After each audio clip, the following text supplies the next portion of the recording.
Hello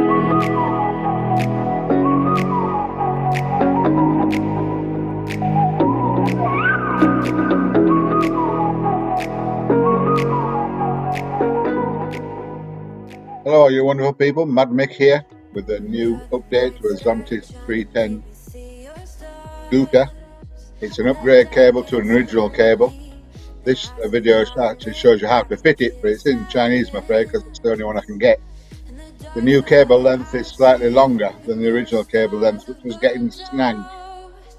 This is an upgrade cable that you can go to your Zontes dealer and ask them about. I'll leave the product code for the actual new cable in the description, so you can tell them the product code as well.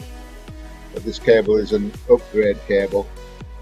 The cable is hidden behind the left shelf there, and that is the cable there. It's not as long as it should be, and it's getting snagged and being under stretch. It's pulling out the wires. There's a 4-wire and a 2-wire. You can do the cables as I'm showing you there. And this is an extension onto that cable that stops it getting snagged. And then you just attach it to the other cable there. This makes it longer.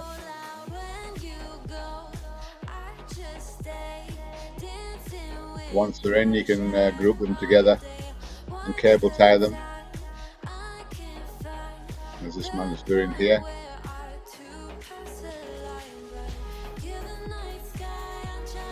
You shouldn't get charged for this cable. You can order this cable from Zontes.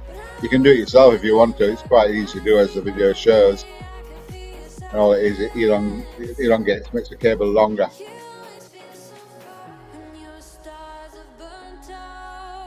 Like I say, you can get this from your Zontes dealer and they can fit it for you as well, because it's an upgrade. Now put the USB cable back in for the 2-pin hole, and then you can refit the shelving. There's only 4 screws to hold it in place. And there you go. It's not that difficult. Just ordering the new cable to do the job. And like I said, this cable should be free from your Zontes dealer, and they should really fit it for you. But you know, the dealers are like, they might say, so the cable will only be a couple of quid, with the product code I'll leave in the description. And that's it, all done and dusted. Put the 4 screws back in. Now Zontes 310M will not have a snagging cable, which could cause overheat on wires. Well, I hope you like this video. If you do, please like, subscribe and hit that bell notification so you don't miss out on the latest content. This is Mad Mick signing off.